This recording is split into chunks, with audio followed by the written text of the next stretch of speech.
olunaku lwa leero mukimanyi bulungi nti lwe lunaku kooti lwe yawa Bebecool ne Muhangi okudda mu kooti bagitegeeza oba basobodde okukkaanya oba tebakkaanyiza.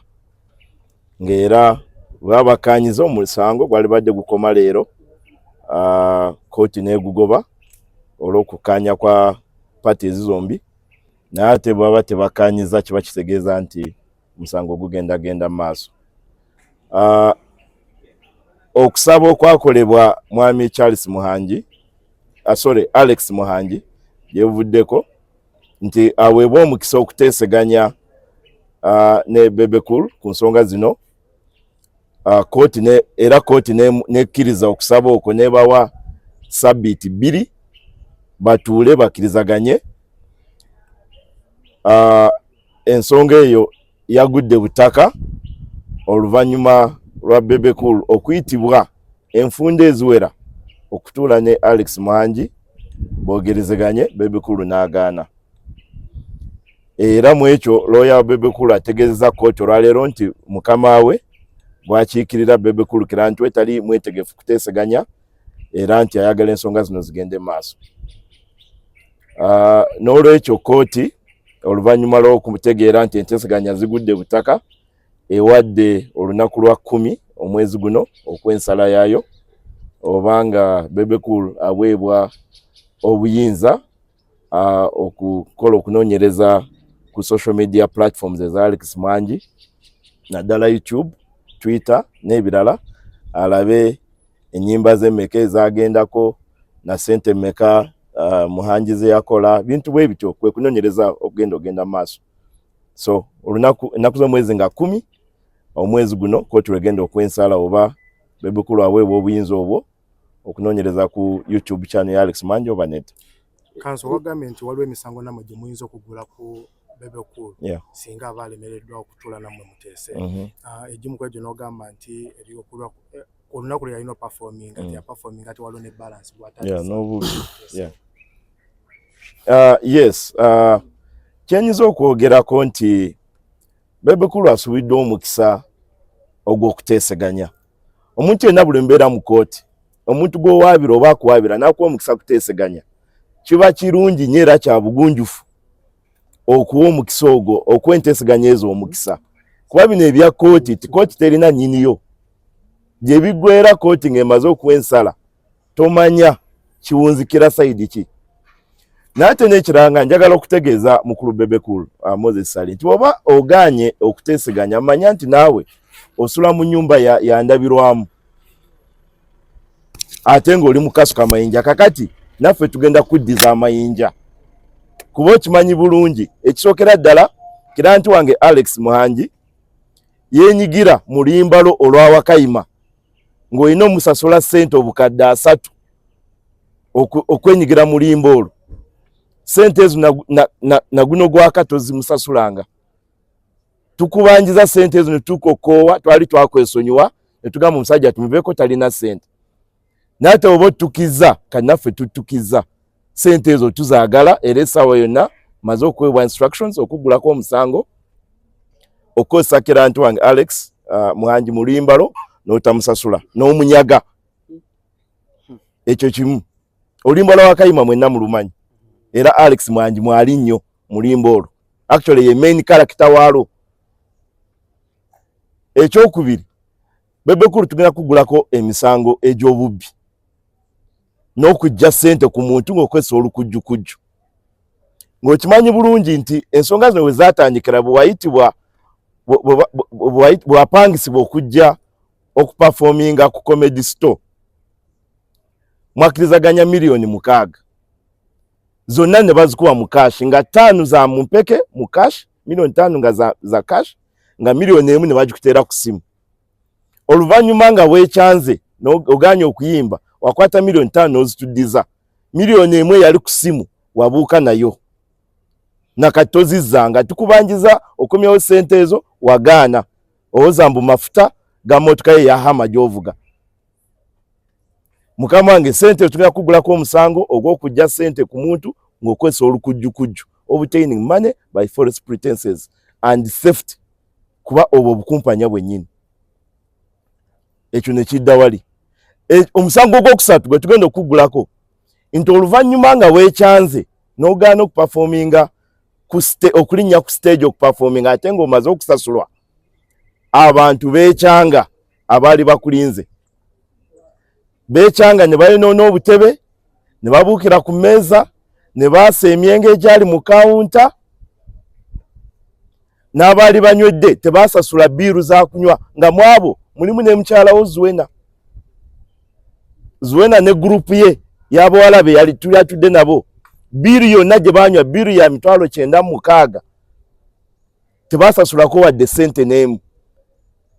Obutebe bwayonoonebwa ezo bbiiru z'abantu abanywa ne batasasula byonna byadda ku Muhangi era Muhangi yasasula damage ezo zonna naye nga byonna gwe birese. So tugenda kuggulako omusango ogw'okumenya endagaano y'okupafominga awamu n'okuliyirira akirantu waffe Alex Muhangi ebyo byonna ebyayonoonebwa ne bbiiru ezitaasasula omuli neya mukyalawo $960. N'olwekyo bw'oba Zuena teyasasula. N'olwekyo manya nti bw'obanga osazeewo olutalo luno bamwetegefu nti ogenda dduwangula. Simanyi, don't ask me that one. Amanya nze Ssentongo Ebo nga ndi munnamateeka w'omwami Mr. Msali Moses Bebecool ne munnange munnamateeka bamuyita Bwangu Richardson.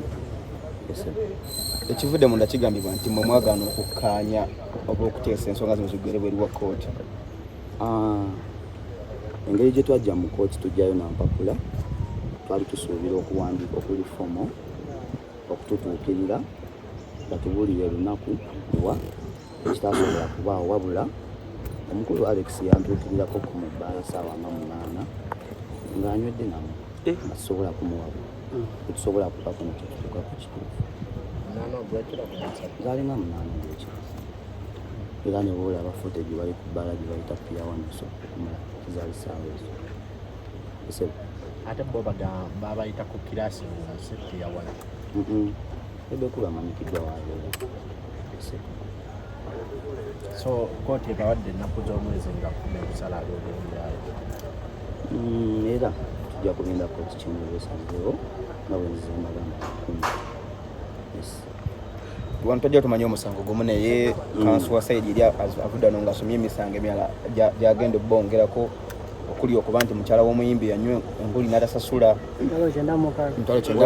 yanywa enguuli $960. Well, I understand the excitement of being a lawyer, especially where you didn't believe you could be. So counsel is so profound in senseless arguments like tuli kusimba ne water kale oluganda manyi wekiwulikika akabuguumirirako okubeera lawyer naddala nga wali tosuubirwa. Counsel mumanyi nnyo mu debate season eza water is better than fire. Kati bino ebintu bisukako awo bya copyright biriko etteeka. Bw'otunuulira akawaayiro 35 aka copyright act kalambika bulungi butya endagaano bw'erina okuba. Bw'otunuulira akawaayiro 15 aka copyright act kalambika bulungi what amounts to fair use. Bwe waawo n'akawaayiro 48 aka copyright act nako kakulambika bulungi singa oba tukoze biri. N'obuwaayiro obw'enjawulo kuli 54. Yes. So kati ffe tugoberera tteeka tetuli ku water is better than fire. Agamba nti client we yakozesa Alex Muhangi mu video n'atamusasula era mumanja $3,000,000. Well, kooti weziri atekeyo omusango tujja kwewozaako wabula nja mugamba it's always fun to defend against a vexatious and vexatious suit. Kigambibwa nti omukulu Bebecool yasasula ssente okujja okuyimba we yalina okuyimba ku comedy store. Eyayimba abantu bayasa ebintu era omusajja ali mu mabanja. Awo okusinziira kye tulabye ne comments zetusomye ku social media twava ku kooti kikizudde nti waliwo gap nnene nnyo naddala ku bwangulwa ka copyright nti paka nakati ku kiseera kya leero omunnamateeka wa sayidi eri tamanyi lwaki tuli wano. Bw'omanyi lwaki tuli wano dali yasiba kubuuza nze munnamawulire nze kavalingamu oze kavalinga ki so kati tulabye nti weetaagawo okubwangula okw'amaanyi mu copyright okwongera okusomesa abantu okumanya copyright kyeki ne labeling right kyeki nti paka nakati kyansonyi okubanga ne ku ssaawa eno n'amateeka munnange tanaba kutegeera nsonga etuleesewo. Omukisa gwo weeguli mu wiiki eno gye babawadde okubanga musobola okutuula parties ez'enjawulo? Omanyi lwaki tuli wano? Nzize nno ekikubuuza. Anti ne kkooti ekyogeddeko? Anti kkooti egambye ennaku z'omwezi na 10 egendawo ensalawo yaayo twaproceedinze by affidavit evidence bataddeko nnewozaako yaabwe naffe tuteekamu ennewozaako yaffe so tulinda ennaku z'omwezi nga 10 kkooti erabe kyesalawo. Lwaki kkooti egewadde ruling kikulagirawo nti twalemaganyiddwa okukola ki? Okuteesa. Ate guno omusango guli criminal sometimes tali mu nnyo okuteesa. Kanso tubadde tusaba otulambulire ensonga entuufu lwaki muli wano. Kuba abantu abasinga ffe tumanyi nti tuli wano olw'ensonga nti Bebecool teyayimba ku comedy store. Nsonga ki entuufu lwaki tuli wano? Kikyo kyenjogeddeko nti wakyetaaga okubangula okw'amaanyi n'okusomesa ku nsonga za copyright ne labeling rights obaawo ne trademarks. Omugundo tugenda gwetandikirawo ffe nga ffe ne bannanga abamu bwe twagaliza eggwanga lino ne creative art okulaba nga tuggulawo essomero okusobola okubangula abantu era musoga gwasoose okufuna scholarship. Kati bino ebigambibwa nti teyayimba ku comedy store era omusajja ali mu mabanja mutuuseewa n'okusootinga bbiiru eyo ne miliyoni omuyimbi gye yagenda nayo yadduka naye ku ssimu. Well nga bwe nkugambye tetunaba kufuna kuwandiika kwonna ku official kabeere kooti netuyita okuba nga tuadressinga issue eyo naye bwe tunaaba tuwandiikiddwa tujja kwewozaako batumba. Eza kiraaya nti wo yali ku bbaala ne mukyala we n'anywa ebyokunywa n'atasasula n'avaawo nga atasasudde. Ebintu bingi ebyamenyebwa mu kigo ku Alex Muhangi era nga zibalirirwa mu mitwalo 9 kudda waggulu. Ebintu ebyamenyerwa biri mu ssente nnyingi nabo ze batasobola kubala. Nga bwe nabagambye manyi wekiwulikika okubeera munnamateeka naddala nga wali tosuubira kuba ekirungi byogereddwa ku lutambi era kanso munnange bw'abanga ekkalaamu yagikaza bulungi akimanyi nti okwogera ebyanjwanjwa oba defamation ku muntu musango gw'amaanyi nnyo era bwe gukusingisibwa osobola okuyiwa kkooti ekuba engasi. So kati ebigambo ebyo ojja kunfunira kiripu eyo ne Zuena naye muntu tali nnyo part of this proceedings weewaawo naye kati akoleddwako omusanga ayogeddwako ebyanjwanjwa era bwe biverifyingibwa nga kituufu yali teyasasula tujja kusasula naye bwe biverifyingibwa nga abadde yasasula n'amateeka waffe ajja kwegattako ku munne wali bw'abadde ayina okutwaliza wamu byanjwanjwa. Singa tuverifyinga nga yali tasasudde sente zo tujja zisasula naye singa biverifyingibwa nga yali asasudde n'amateeka ajja kwegattako ku kiraaya nti we ayimirireko wali okkiriziganya ne kanso munno nti awo mukyala Zuena alina ebyokunywa bye yanywako ku olwo olunaku mu ekyo ekifo.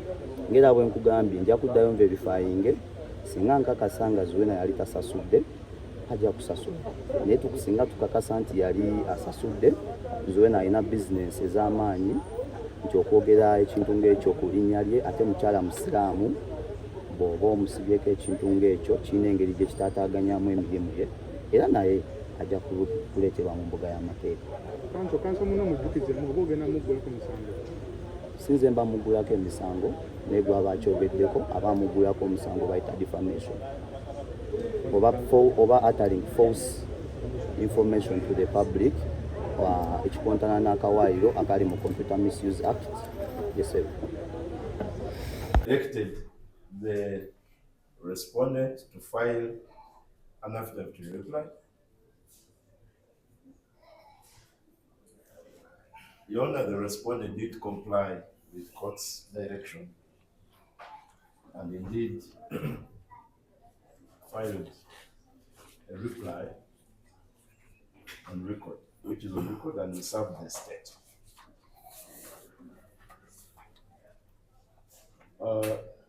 Your Honor, on 28th of March 2025, we were this 28th March 2025, we were served with an affidavit in rejoinder from the applicant. We were served and received the same.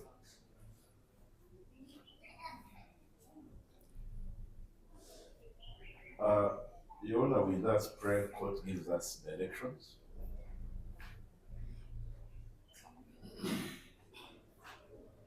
on how to proceed with this matter. And Your Honor, briefly,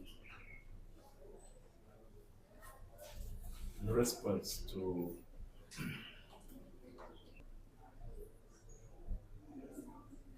Your Honor, it's my considered view that the prayer is made premature because the matter is proceeding.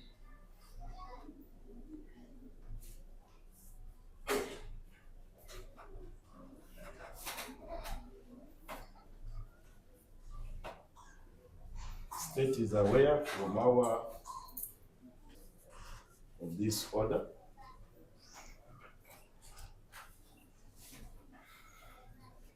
Because we think it has no basis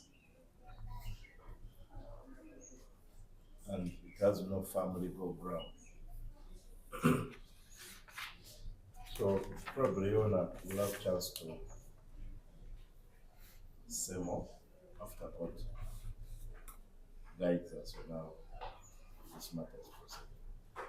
We so pray, Your Worship. I know you're in a better position to talk about that. Your Worship, I'm not in a better position to talk about that, but we would seek leave for counsel on watching brief to explain to court.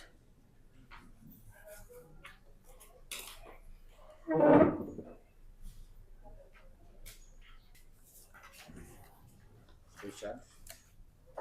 Ad Richardson. Yes, Your Worship. Yes, for the record, I am Awang Richardson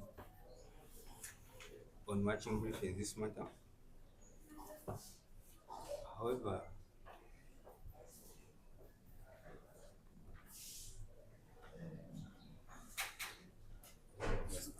Your Worship, the allegations that counsel and the respondent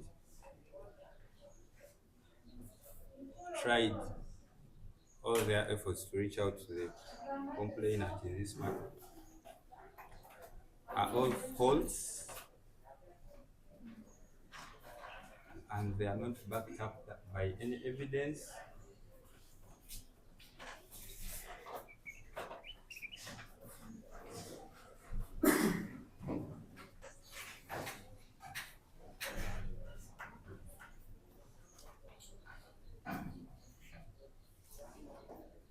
There is no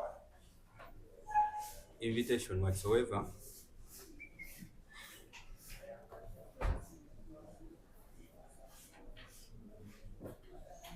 that was sent to either the lawyers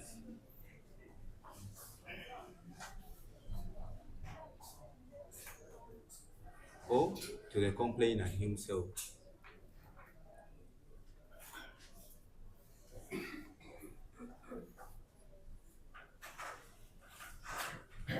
Your Worship, it is against the rules of our profession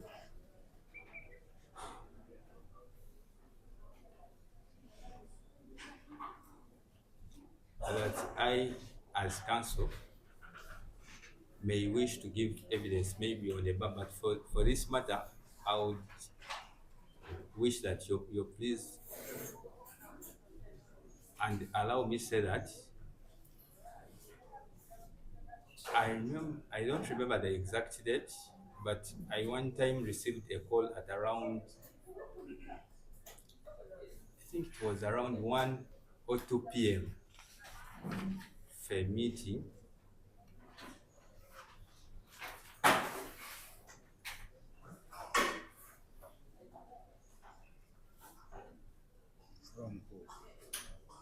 From my colleague who was in the bar at that time.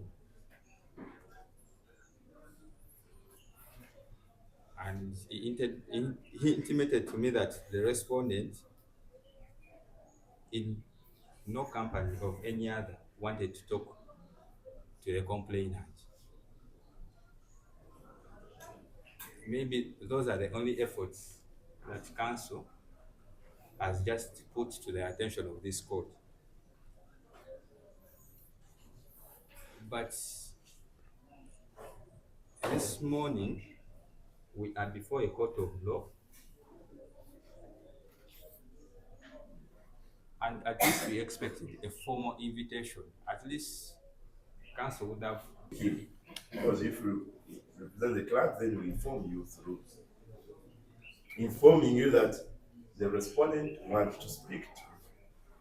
And because the subject matter was clear, reconciliation. And the owner counsel didn't tell court whether he communicated to his client and what response he got. However, Your Honor, if it is the position of counsel for Bebecool that they are willing to settle this matter amicably, we are open, Your Worship. We are open to have this matter amicably settled. So if it is his view that they need more time to sit with us and settle this matter, you know, I seek that probably the court asks counsel to make a formal prayer. If now, last time we made the prayer for time to reconcile, and our time, we have exhausted our time. Now this time round, if Mr. Bebecool, his lawyer, feels he needs more time to sit with us, you know, we have no objection. And we are willing to talk to Bebecool at any time when he's ready to talk to us with the view of resolving this matter amicably if he seeks or wins to. Much obliged, Your Worship.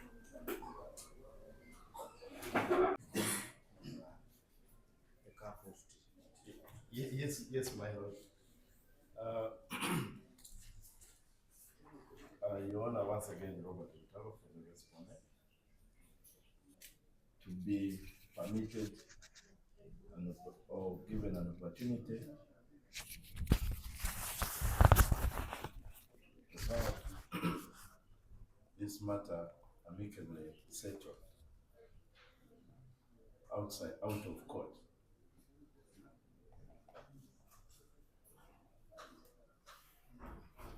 And Your Honor, the court granted the prayer and gave the parties a duration of 2 weeks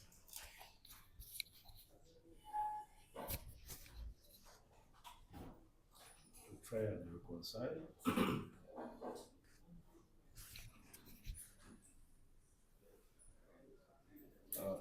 Your Honor, I would like to state and report to the court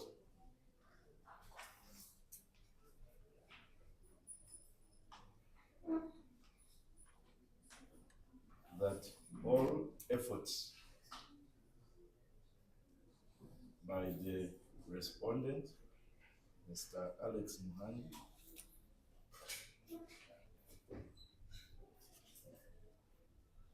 to get the complainant, Mr. Bebecool Sally Moses, on the table for negotiations were futile.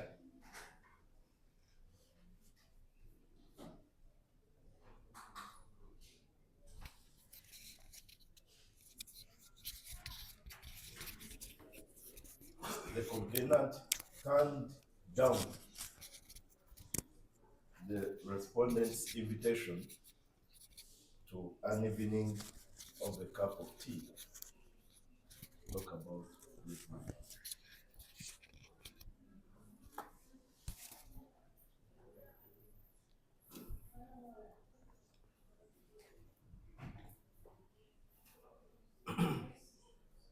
even the attempts by third party, one Wilbur, a gentleman called Wilbur, who is a mutual friend of both Alex and Bebecool. When he tried to intervene and invited the two for a talk, Alex turned up in company of his counsel, and Bebecool was no show. From 6, he was waited for from 6 up to 4 a.m., 6 p.m. up to 4 a.m. because he kept promising he was coming for the meeting. Eventually, he didn't turn up. You mean from 6 p.m. up to 4 a.m.? Yeah, from 6 p.m. my lord, up to 4 p.m. At Wilbur's. Good promotion for me. I beg pardon, Your Honor. That's a good promotion for me. To the High Court. Oh, okay, no problem, my lord. We pray on those ways. Sorry for clarification. Your Honor, we are going to do it. Yes. Because I can see there is. Do you wish to make submissions, counsel? Because I can see there are affidavits which are evidenced by themselves on the record. So, based on the submission and on the available evidence through affidavits, to service the law and come up with a decision. Do you wish to make submissions? No, Your Honor, I think let's proceed as per court guidance.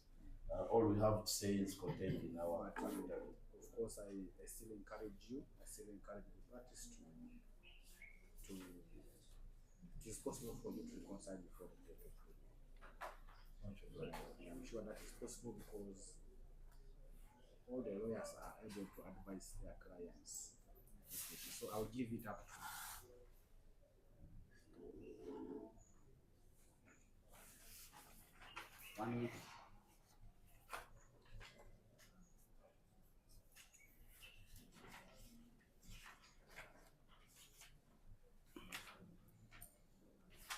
Can you give me 10 of April?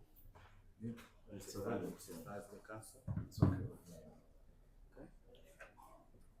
So, as the 10th of April is agreeable to all the parties, this matter is adjourned up to 10th of April for ruling.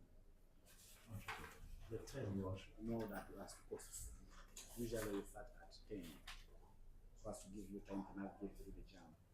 I'll fix the matter at 10 a.m. Have a good day.